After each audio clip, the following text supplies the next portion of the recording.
सुरार्चितलिङ्गं निर्मलभासितशोभितलिङ्गम्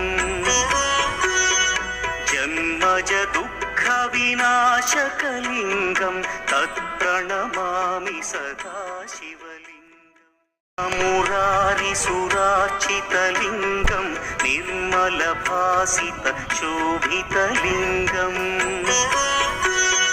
जन्मज दुःखविनाशकलिङ्गं तत्प्रणमामि सदा शिवलिङ्गम् मुरारिसुरार्चितलिङ्गं निर्मलभासितशोभितलिङ्गम् जन्मज दुःखविनाशकलिङ्गं तत्प्रणमामि सदा शिवलिङ्गम् मुरारिसुरार्चितलिङ्गं निर्मलभासितशोभितलिङ्गम् जन्मज दुःखविनाशकलिङ्गं तत्प्रणमामि सदा शिवलिङ्गम्